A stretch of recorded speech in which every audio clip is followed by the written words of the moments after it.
Yo, what up guys? Welcome back to Patch. Welcome back. Yes, and today we have the HK Gaming Mira S. Alright, so this bad boy comes in at $50 and weighs in at just 61 grams. Wow, very, very light. Super small if you guys couldn't tell. Yeah, man. At a glance, this kind of looks like your regular gaming mouse like these days, you know? It looks like your classic, like you got holes in it, you know, you got the white skates on the bottom. To be honest, I'm like sick of this design. Like they need to do something different, you know what I'm saying? Too many holes and too many mice, you know? But like when I got this, because Lucas actually got it, and when we first got it, I was like, this looks like the Hottie. It's just like the Hottie Mini, you know? So, a very similar mouse. The Hottie was a very, very good mouse, so we'll have to see if this is any good. If you guys do want to get it, we'll leave a link in the description box, but let's get started off with the overall shape. So, the shape, I mean, kind of like we said before, it's kind of like the Hottie, or like a G Pro Wireless almost. The buttons are very reminiscent of a G Pro Wireless, which is a very good thing, in my eyes for sure. It's, you know, I mean, it's got the holes in it. The arch is like almost perfectly centered, but a little bit more towards the back, which I like. It gives a comfortable grip for me. But I personally really like the shape. What do you think? For me, it was good, and just the arch is so high. You know, like comparing it to what I'm used to and what I daily drive is the FK2 and the Viper Ultimate, which are very, very low profile mice. So like it took a little of getting used to, you know. So, but like when you palm grip it, it's so nice and comfortable in hand because of this high arch. Like it's weird because like the FK2 is low profile and that feels comfortable, but like this is super high, like at the arch, and that's also comfortable. So it like keeps your hand round. And I feel like because it's such a small mouse, if they made it low profile, it'd be impossible to hold on to. Yeah. You know, it'd be tough to get a good grip on it. But I think the fact that they went with a larger arch in the center really makes it more comfortable for a wider range of grip styles, which I think is super important. Yeah. In a mouse. So plus, it's just a shape that I love. Exactly. Like, it's a great shape. It's just super small, and I'm not a huge fan of like smaller mice. I like just larger mice. And for me, I have a medium-sized hand, right? And my fingers are literally almost hanging off the edge of the mouse. So, I mean, if you have like larger size hands and if you palm grip, definitely don't get this. If you fingertip grip, you should be fine at whatever size hand you are. But like if you have a large size hand, it's probably gonna be a little too small for you, like, right? Yeah, so I've got larger hands, and it's definitely not something that I would game with if I had a palm grip. I typically fingertip when I'm gaming. But when I'm just browsing, I do a palm grip, and it's a very like loose palm grip, so my wrist sort of leans off the back. It's not like actually just all on the mouse. So it's comfortable in that sense, but my fingers hang way off of that mouse. Yeah. So being that I fingertip mainly, and I could definitely claw with this as well, you'd be comfortable with it if you had large hands, but palming, not so much if you're going to be gaming with it palming. I don't think you'd be comfortable with it. Exactly. Also, another thing that I noticed comparing it to my FK2 and the Viper Ultimate, they're a lot wider than this mouse. This mouse is pretty damn narrow. So I found myself, like, you know, my ring finger on the FK2, it's kind of like still on the mouse, but with the Mira S, my ring finger is more just like on the side, like this, because it's so narrow and small.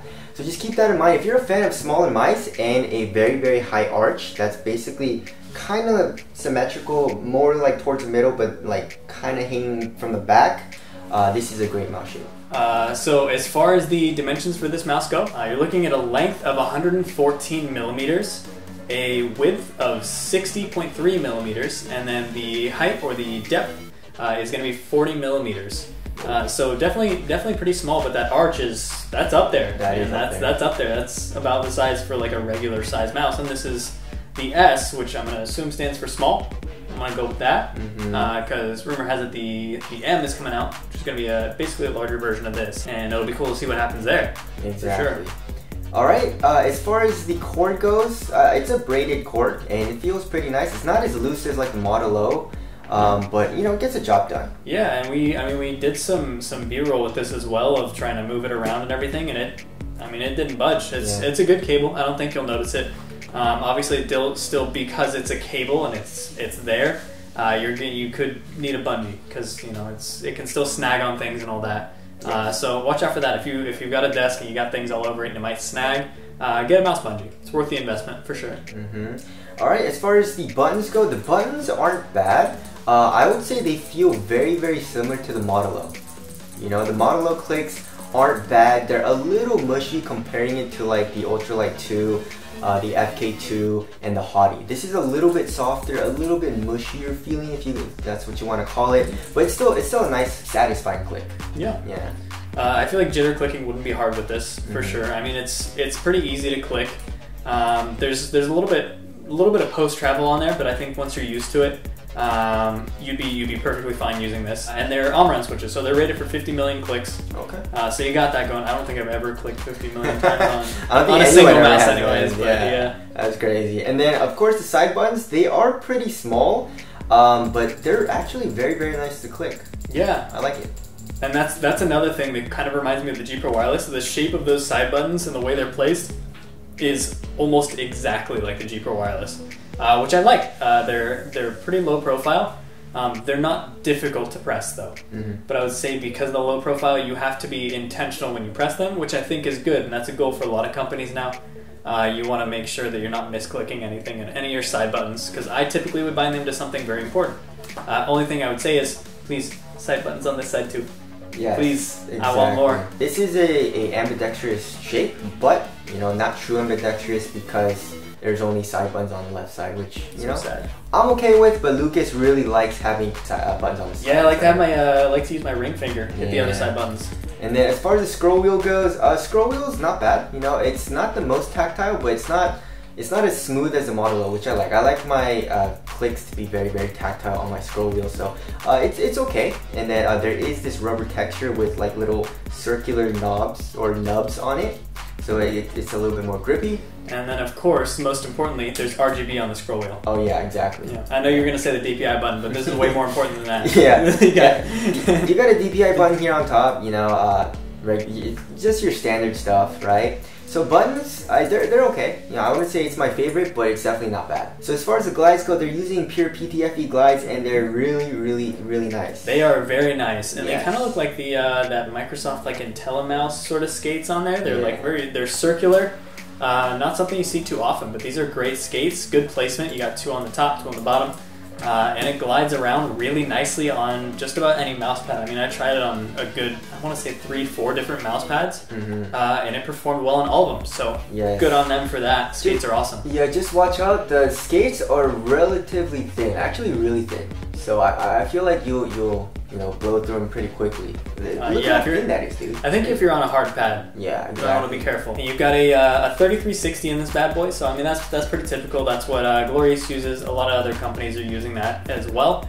So the sensor feels good. I mean, it's very responsive. It's everything you'd expect from a gaming mouse.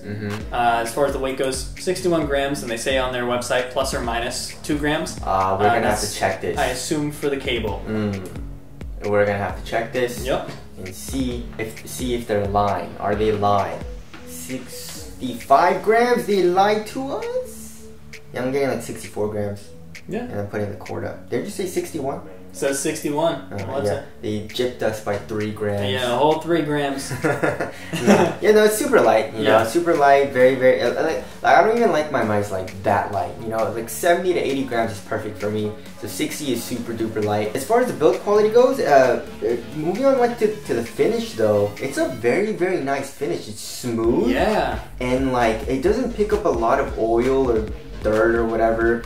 And it just stays clean, and it's hard to see with this orange color too, like in the light. Even if it's in the light, it's kind of hard to see like if you have oil on your mouse. So I really like it. I thought it was sick, and usually I would go for like a blacker or white color on a mouse, but I saw this color's called pumpkin, and they also have a yellow one as well. And I thought this one was so cool. I love this color. I think it's awesome. Exactly. So we got this one, and it's sick. Yeah, the finish is awesome. Build quality is good. Nothing squeaks or shakes in there. So as far as that aspect, everything's golden. Exactly. And then as far as the mouse 1 and 2 clicks, they do move around. Like obviously if you intentionally want to move it around, it does move around a little bit, but like if you're playing with it, you don't really notice it. So it's not a huge deal, right? So overall build quality is actually really nice. Yeah. Alright, as far as the RGB goes, it's incredible. One of my favorites. It's only on the scroll wheels. Yo. Awesome. Yeah. but Yeah, it's there. It is there. I mean, I don't know. Like scroll wheel, you don't really need it. I wish they would have done something else. But anyways, so there's the RGB. But as far as the pricing goes for this guy, so for the black version you can get it for $50, but for the yellow or the pumpkin versions, those guys come in at 60. I assume the dye or the color that they use just costs a little extra money. And I think the orange one is so sick. I love it. I think it's cool. But the other colors look awesome as well. So, I mean, this is our first mouse from HK Gaming. I approve. I like it. I mean, still approval. I feel like it's one of my favorite mini mice. Yeah. You know, like a smaller size mouse is probably one of my favorites, you know? Yeah, and I feel like as far as this mouse goes, what I have to say about this, sort of all in all, it's kind of just like average on all aspects. But it's small, it's got a nice shape, which is good, but it just sort of hits on all of those things that you would expect from a mouse in 2020, right? It's got the holes in it, the honeycomb design, you've got the lightweight, you got the PTFE skates, you got the braided cable. And I mean, you guys have heard us say this stuff so many times. This is all things we want, but I don't know. I feel like nothing really stood out, you know, except that it of course hit all of those bases, but a lot of mice are these days. So the only way they really stood out on this one, I would say, is the shape, which is a great shape, but that's just sort of something I picked up from the mouse. So we approved and we really enjoyed it, but I'm also looking forward to the medium size because like I said, I prefer larger mice. But anyways, again, if you guys do want to get it, we'll leave a link in the description box. Thank you guys for watching and we'll see you guys in the next one. See you in the next one.